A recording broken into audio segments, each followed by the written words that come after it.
నిర్దాక్షిణ్యంగా కాల్చి చంపినటువంటి ఈ వైనం చూస్తే మన గుండె తరుక్కుపోతుంది. నిజంగానే మేము అడవి మల్లె పువ్వులమో కామో మాకు తెలియదు, కానీ మా నడుముల్లో మా గుండెల్లో తూటాలు మాత్రం మీరు దించుతున్నారు. ఆకలి కేకల డప్పులు కొట్టి మీ పెద్ద బొజ్జలు మాకు చూపించి పెద్ద పెద్ద పాటలు మాట్లాడి ఎగిరి దుంకి మా బిడ్డలు తీసుకొని వెళ్ళి తుపాకులు ఇచ్చి అడవుల్లోకి తీసుకెళ్ళి బస్తర్ అడవుల్లో, ఛత్తీస్గఢ్ అడవుల్లో, బీహారు మైదాన ప్రాంతంలో, శ్రీకాకుళం అడవుల్లో అనేక చోట్ల మా బిడ్డలు తీసుకొని వెళ్ళి సమాధులు కట్టేటటువంటి పని మీరు చేస్తూ ఉన్నారు. దళిత బిడ్డలకు సమాధి కట్టేటటువంటి పని మీరు చేస్తూ ఉన్నారు. దాన్ని వాళ్ళు జస్టిఫై చేయడానికి ఏమంటున్నారు? ఆమె దళితురాలు కాదు, మా మావోయిస్టులో కలిసిందంటే చాలు ఆమె దళితత్వం పోయింది అంటున్నారు. ఆమె దళితత్వం పోవడానికి మనం ఇది సన్యాసాశ్రమమా?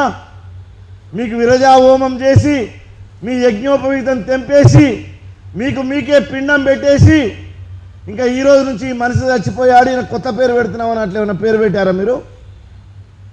మళ్ళీ మీ చెంచాలు మీ తోకలు అన్ని విశ్వవిద్యాలయాల్లో అన్ని మీడియా క్యాంపస్లలో కూర్చొని రోజు దళితవాదం మాట్లాడుతుంటారు.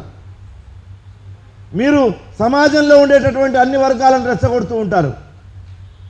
మరి ఇక్కడ రాధ విషయంలోకి వచ్చేసరికట ఆమె మావోయిస్టుగా ఒకసారి మారిపోయిందంటే ఆమె కులం లేదట. ఎంత దుర్మార్గమైనటువంటి వ్యాఖ్యానం చేస్తూ ఉంటే ఈ తెలుగునాట అడ్డమైన వాటికి సంపాదకీయాలు రాసే సంపాదకుడు ఒక సంపాదకీయం రాయడు.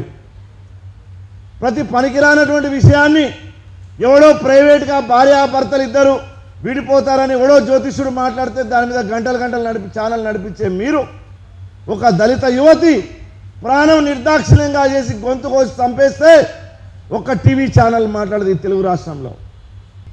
ఒక అర్బన్ నక్సల్స్గా మీరు మారిపోయి విశ్వవిద్యాలయాల పీఠాలను ఆక్రమించారు, మీడియాను మొత్తం ఆక్రమించారు.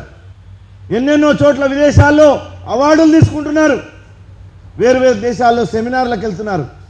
కానీ మన భద్రాచలం అడవుల్లో ఒక అమ్మాయి చనిపోతే ఆ అమ్మాయి గురించి మాట్లాడడానికి మీకు నోరు రాలేదు. మళ్ళీ ప్రశ్న ఏమేస్తున్నారు? మీ పోలీసు వాళ్ళ చేతుల్లో మిలిటరీ చేతుల్లో ఆయుధాలు లేవా? అవును, మా పోలీసు వాళ్లకు మా మిలిటరీ వాళ్లకు ఆయుధాలు ఇచ్చినటువంటి వాడు డాక్టర్ బాబాసాహెబ్ అంబేద్కర్. ఇవాళ నేను సూటిగా ప్రశ్నిస్తున్నాను, మీకు మార్క్స్ కావాలన్నా, మావో కావాలన్నా, స్టాలిన్ కావాలన్నా, డాక్టర్ బాబాసాహెబ్ అంబేద్కర్ కావాలన్నా తెలుసుకోవాల్సినటువంటి అవసరం ఉంది. ఇంతమందిని పొట్టలు పెట్టుకొని ఇంత పెద్ద మిలిటరీ ముందు మీరు ఈ ప్రపంచాన్ని జయిస్తాం, ఈ దేశాన్ని జయిస్తామని అనుకుంటున్నారేమో.